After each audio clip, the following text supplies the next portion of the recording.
All right, here we go. Let's. I'm gonna go ahead and get the screen. Where is that? Right there. Oh, hold on. Right there. All right. So what I did was, working through this, I just did the simple on these ones. Did you understand the Z scores and everything on how to do this? Let me get back to. I think so because I just put them in the that little thing, right? Yeah, yeah. So the Z score, I mean, you can do it in Excel, and you can just create a simple formula. Basically, it's in this situation, we would take 0.19 minus, but you have. I mean, what I did was I put that in actually had to do the whole thing and go to this document right here, the quantitative one right here. I put it Okay. all, I cut and paste, put it all here for the history. And so that gives me the mean, and the standard deviation is what we need. And so from there, I was able to go back here. So the formula, so how the formula works is Z equals X, which is in this situation is 0.19 minus the um, Deviation. minus the mean, which is I mean, 0.216 divided by the mean. you have 261. I do, yeah. Is it 261? Yeah, isn't it? Is it Hold on. 261? Let Okay. me Well, just you make it. said 216, so Yes, you're right. I did say that, but 261. that's fine. I just wanted to make sure you had your numbers right. Yeah. That's all. And you are correct. I was wrong in saying my numbers. And then 0.034, which is the standard deviation that was from this quantitative, the wonderful quantitative description statistics thing. I love it. It gives So you all let me that stuff. ask you, Mm. what numbers did you put in here? So it talked about the baseball. So you had to go in. So let's bring. Okay, so you took those numbers. What made you think that you needed to do that? Because it talks about it right here. It says, reading assignment. It says use the information in the reading assignment to complete this one. In there was an actual baseball thing, Yeah, and I remember that. I just don't know why. What would lead you to believe that you should use it for this assignment? um, Is it because it says following batting averages? I guess so because they had referred. That's a good point. I guess I just assumed and I got it right. I assumed right. I never even thought about that. So like I said, yeah, this Okay. is it. This is it. So No, I think that's really helpful because when I was looking at this, I mean, I guessed on the A, B, C, and D, and I got number 19 wrong, but all the other ones were right. I mean, letter A wrong. The point 19, I put it not unusual, and it was unusual. But I So never thought to look on the spreadsheet. So that would probably make this whole thing a different experience for me because I'm like, where are they getting this information from? so yeah. So I just did this, copied and paste the batting average, put it on the quantitative description right here, and then brought up all the means and standard deviation, which is what you need to figure out this information. So this actually came out to like I said, negative 0.2008. And why is that unusual? Because it falls underneath the two standard deviations away, below negative, or two standard deviations above, which in this case is a negative. So that's why it's unusual. Okay. Thank you for this math lesson because, this No. would have made a lot of sense if I would have known where they were getting these numbers from. Yeah, that would help. I can see where I there's. never would have thought to look there. I mean, even though I know we were looking at batting averages in the assignment, but it needs to say here that you need to use that. Yeah, you're right. You're very right. It does not say anything about the batting. Hey, go to this actual reference. I just figured I was already working on the batting average I think already. that's great.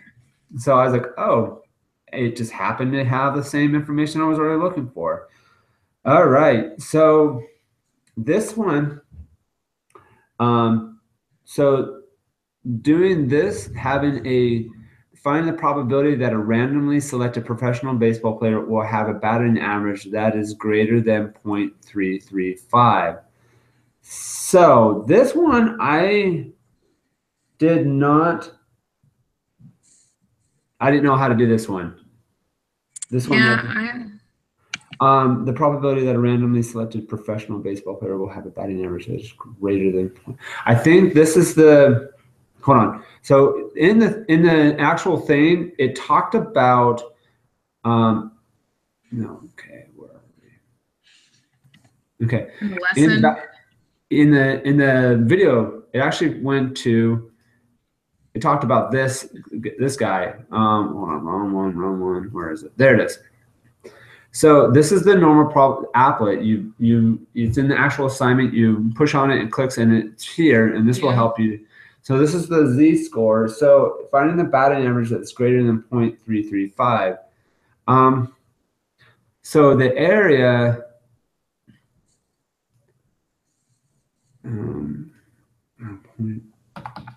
Oops. That means your Z-score is. See, I was actually working on that. Oh, okay. So no.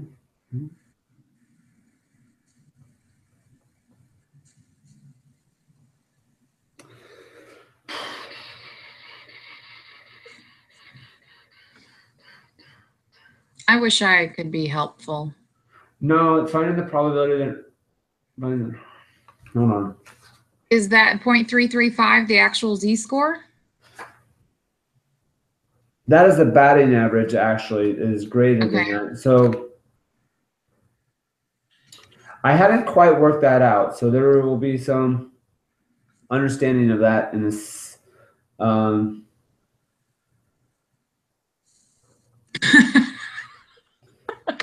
right. So I'm not trying to laugh. I'm just. No. We're the blind leading the blind here. That is about right. I am not proud enough to. I'm not a proud man in that sense. I'm definitely, when it comes to math, I'm not. I mean, I can, like, it's like really, I can figure this out. It just right now my head is jumbled on. Okay, there's a simple math formula that's described in. There is. So this will tell you in the percentile, just trying. Oh, is it when you divide how many players? This is, well, I don't know. This is talking about. Okay, what are we looking for in this question? So you're looking for the percentile. So 0.001. How do you know that? Well, I'm just looking at the answer, and then I'm not a proud man. I'll look at the answer and look backwards because it's like. No, I know, because I looked at the answer, but I don't understand how they get it. And how do you know that you're looking at the percentile? What about that makes you think you're looking for the percentile? Not the percent. I do apologize. It's the batting average is greater than, and so you look, because in order to find. Okay, so let's go. We're looking for the probability.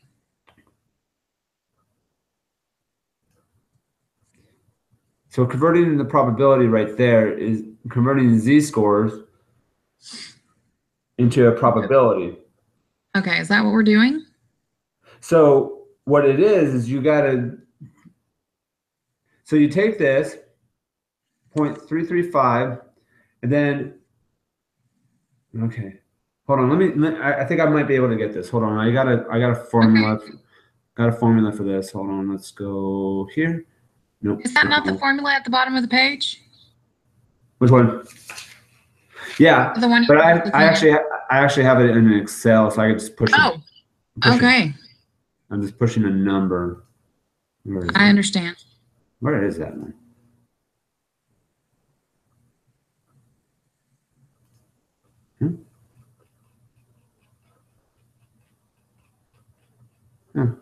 All right, so how do I do that? No, not that one. Not that one.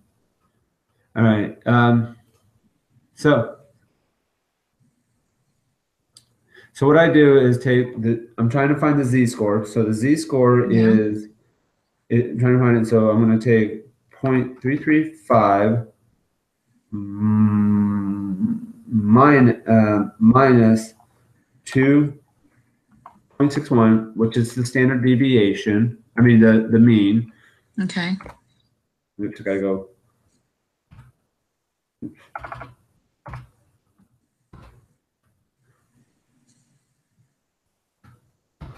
Divide that by 0.034.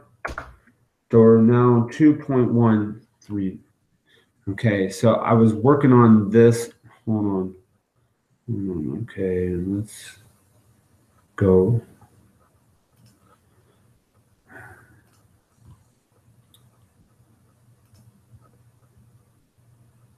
Okay, so the z-score was, I'm sorry, what was the z-score? I didn't even, what was that?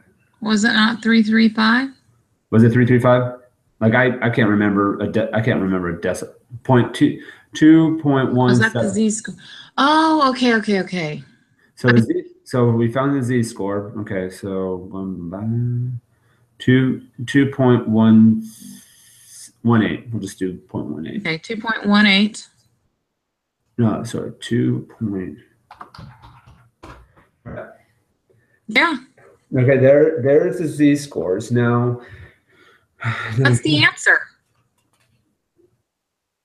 Is it? 0.146 is 0.15. There you go. That's your probability. Sorry. That's where it is. So this is what helps you figure out the area is the probability if your z-score is there. Now, okay, so first, though, you need to figure out the z-score, right? Yep, find out the z-score. Okay, let me write this down because I'll be over here all night plucking my eyeballs out trying to figure it out.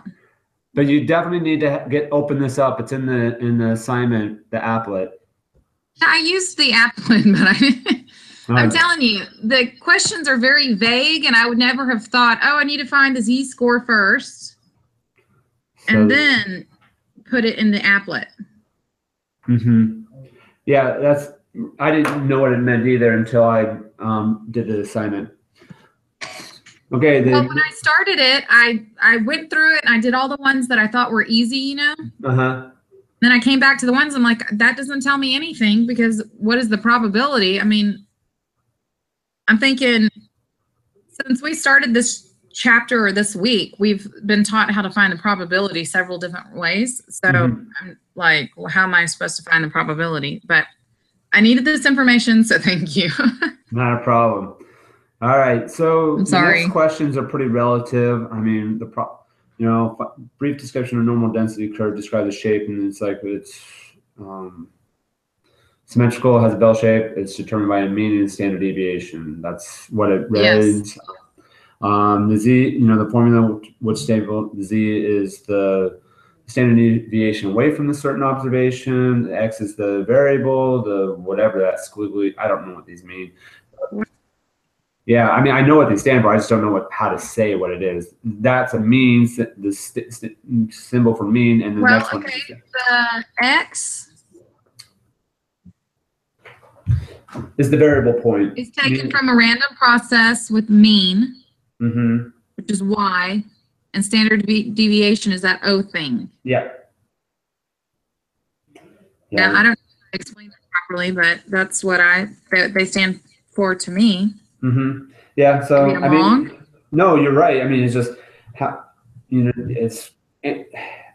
when it comes down to it, you could put a panda bear in that spot where the deviation is, as long as you understand where the standard deviation needs to go and where the mean needs to go. I think that's all it really matters.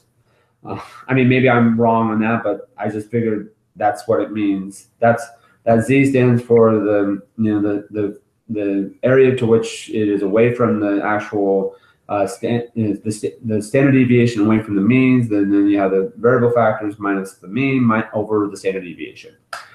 Okay.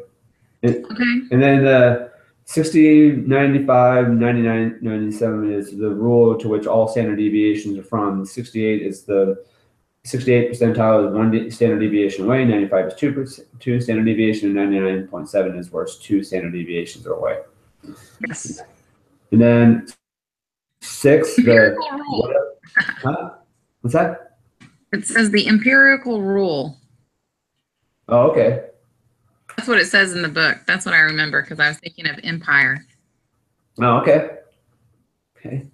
So now we're going on to 6, that U symbol is is the mean, and the standard deviation is there, which is talking about in Greece score is 158.8 and 8.8. And then B is what proportion of the people. You said the O is what? The what? The standard deviation, right? Yeah. Yeah, which is Yes. 8.8. Yes.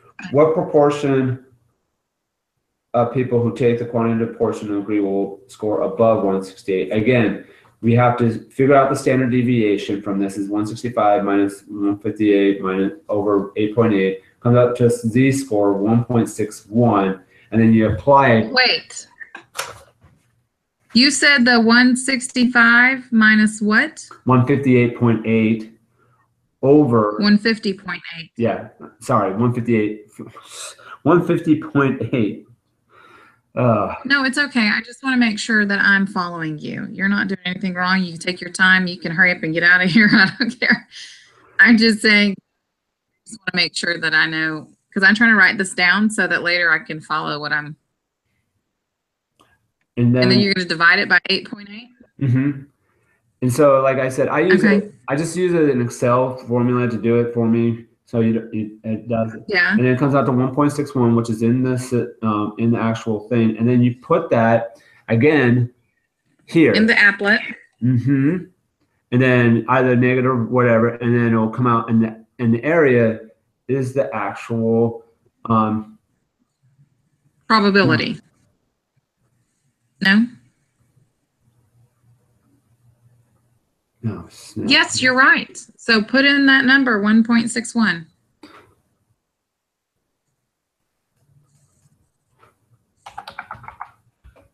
Yeah. Okay. That's the probability. So yeah. Okay. If a student scores. Yes, that's correct. So if a student score is in. Hang on. Yeah. What? Whenever I look at the answer sheet, it says, oh, let me find it. The answer is. Yes, it is off by a small. 0.533. Yep, because here is the real answer. I just did it. My formula just goes to the third out. So if you go 1.1. Are you going to make it go out further? Yeah. So I don't see. There you go. Okay. Okay. I see. Yeah. So, yep. All right. So we got C. So the Z score is, plugging it away is as it says 1.125. So it's again taking. So what is the corresponding Z score? And okay. So what you had to do in this situation is okay. You're in the 10th percentile. Okay, this goes to that thing that was talking about percentiles. Mm-hmm. I guess this is another reason this is frustrating for me because I have to keep going back and referring constantly to So go right there in that normal thing. If you put the percentile right here. Oh, okay. Then you will get your Z-score will be negative 1 point. And why is that though? This is not unusual, right? Because it's underneath. But I don't see why you chose a negative 1.2816. I don't understand where that. Where do you see this? Okay, so so this is this right here, and I'm looking off what the answer is saying is 1.2816. This is not unusual to do the percentile. So when you do this, I was looking at. I'm sorry. I was going into here, and I had it. I hadn't, so I was like, I'm trying to, here's the formulas to get the percentile. So it's, you put the -40. I'm still, yeah. Well, if I'm correct, you're supposed to. Oh, I know why. Okay. Because the 10th percentile, not the 90th percentile. Okay, so hello. All right, so when you look in here, Oh, yeah. this is the 10th percentile. This is the 90th percentile. Yes, yes. Gotcha. Yep. So that's the reason why. Yeah. Yeah, right. I'm glad you figured that out because I was about to confuse you. No, I understand. So, all right, so we're going into D. Okay. Okay, what is a quantitative score for a student who scores at the 10th percentile? The 10th percentile. Do we need to put that in the applet? Well, it's in the 10th percentile. So you have a, so you, oh, okay, now I know how to do that. Okay, so you have to work backwards to get that. So you're looking at the 10th percentile. So you got to go what -1.282. And that formula is, so let's go back here on the word. I'll show it out what it is. Okay. So right there. So the formula is -1.282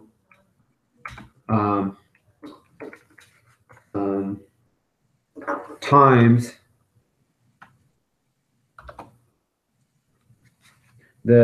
you'll times the actual standard deviation, which is 8.8, right? Isn't it? Yeah.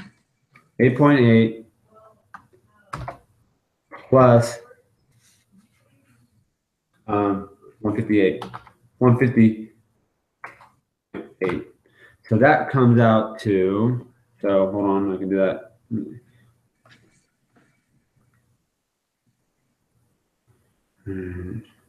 One point 282.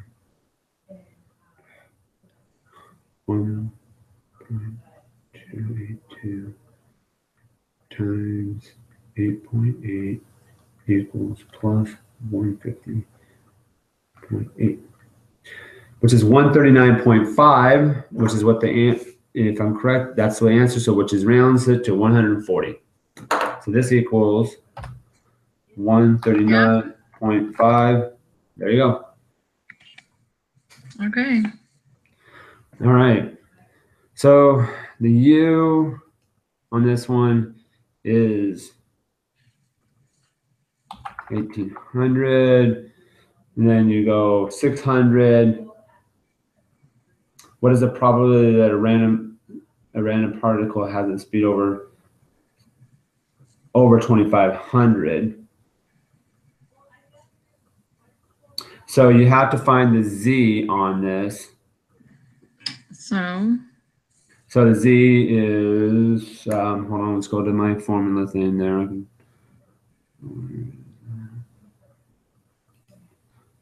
let's see what you're doing here. I'll just do it simple. So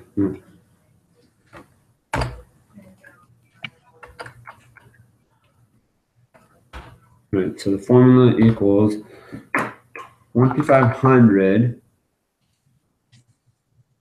Sorry.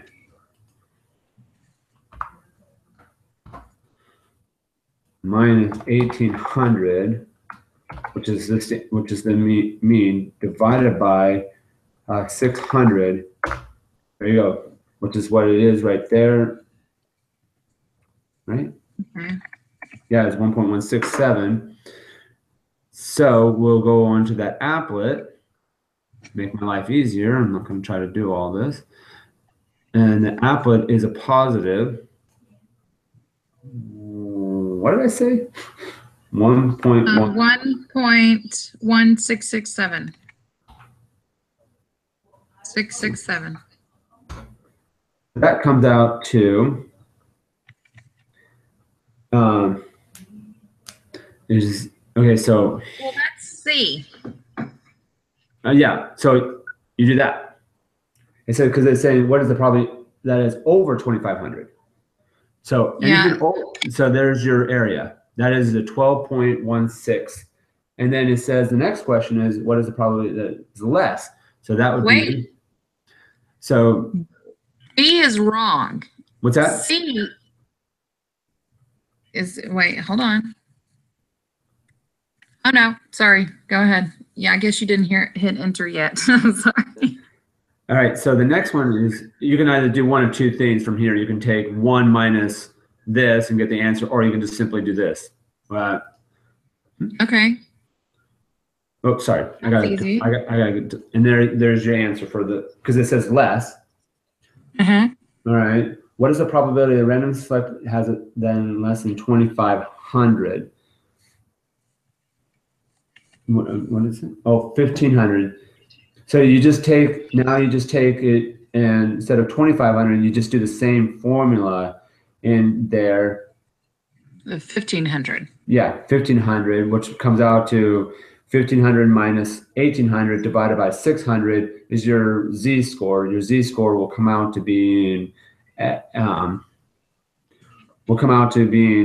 0.05, which is your D, and then you put the point. So we'll go here and 0.5.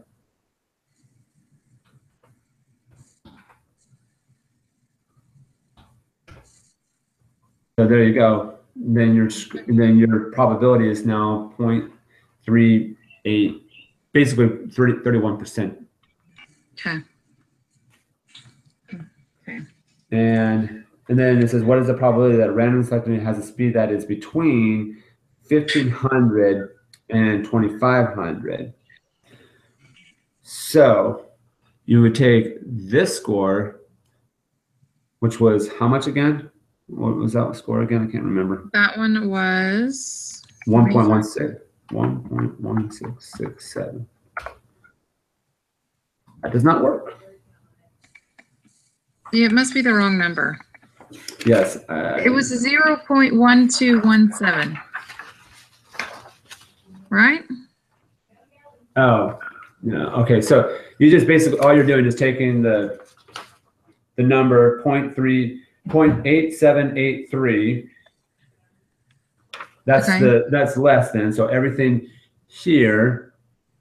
And subtract it from 1? And then you subtract, then you subtract it, if I'm right, from let's see if I'm right. I hope I am right, because if I do, I'm going to be happy. If not, then I'm still up a creek without a paddle. You're doing better than I am. I'm thinking I'm going to be spending my weekend trying to figure all this out. Yep. Booyah. All right. So how you do it is, okay, let's go back to the actual problem here. So what you're going to take is the answer that you got from 7C, which was 0.87. So the question, so you go 0.8783 minus, sorry, that's, there we go. Minus the answer that we got just recently, which was 0.3085 equals 0.5698. And that does not, I'm sorry, I'm thinking that was a Excel. Okay. Does that make sense on that? Okay. Yes. Because, yeah, so, okay, what is the third quartile of the speed at the room temperature? Where do you see room? Okay. Yeah, I guess Sorry, it's just two different papers. I'm sorry. All right, so what is the third quartile of the speeds of hydrogen room at temperature, at room temperature? So the room temperature is, so that's the 75 percentile. So that, okay, so here we go. All right, let's go back up to here.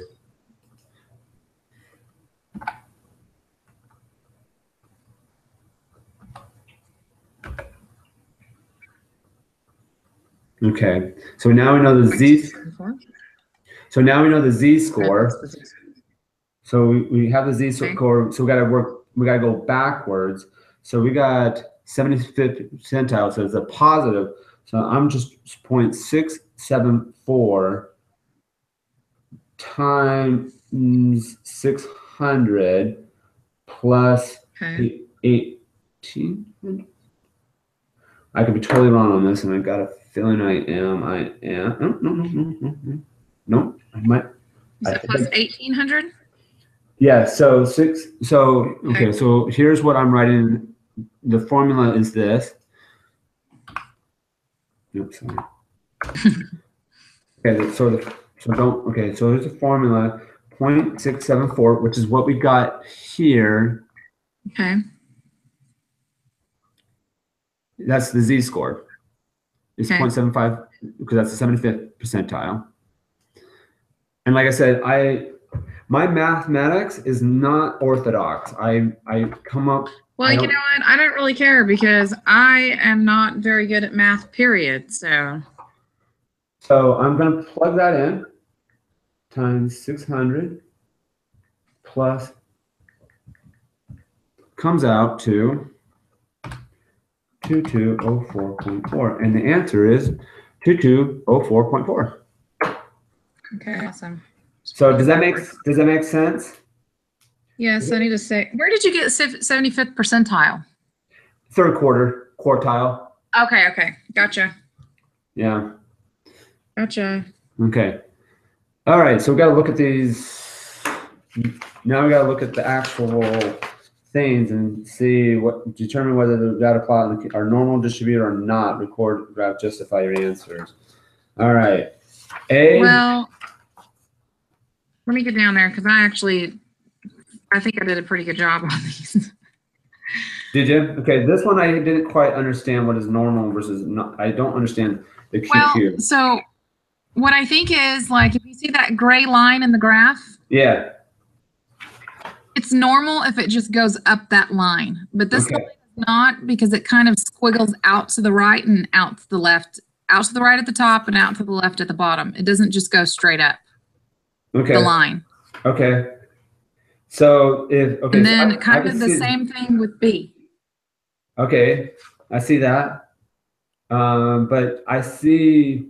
And with number C. C is normal. Because B it goes right up the line. Or C, you're saying is normal. Yeah, because you see that one dot that's kind of not on the line, it still is going the same direction. It's not out to the left or out to the right of the line. Okay. It might be further away from the concentration, but it's still kind of on the same line. So C is normal too. Yes, and so is D. Okay. And so E is not. And why is that? I see it. Because if you see at the beginning, there's 2 at the bottom, and then at the end, there's 2 at the top. They don't align with the line. Okay. I see. So it's not normal. So it's more that it's just a law of, observation. It's like, well, because I don't see, it's not touching the lines on certain points. So therefore it is not normal. It's no. Exactly. Because that's like, there's no raw data to take from. So it's a perception. No, there isn't. Exactly. Okay, cool. Because if you go back and you look at plot B, like when it starts, it's kind of to the right of that line, and then it goes and gets on the line, and then it comes off the line at the top. It's not normal. But if you look at C, it kind of stays with the line. Cool. So, okay. It doesn't deviate.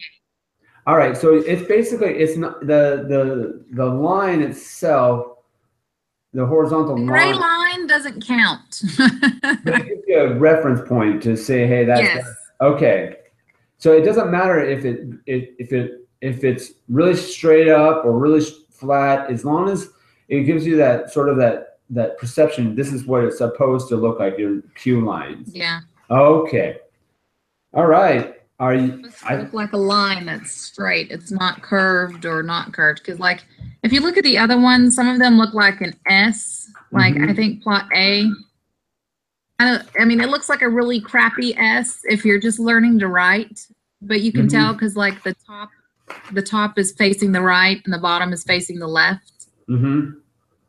So it kind of isn't in a straight line, because if you look at the gray line Mm-hmm. that it's referencing, it's not straight up to that. Okay. It kind of goes around it. Okay. So anything that deviates from it is not normal. Pretty much, yeah. Cool. Because even some of them, like on D, they're kind of far apart, but they're still normal. Okay. All right. Well, I think we're in a position to stop broadcasting. Okay. All right. I think we're ready for our test now. You ready? Yeah. All right. Thanks.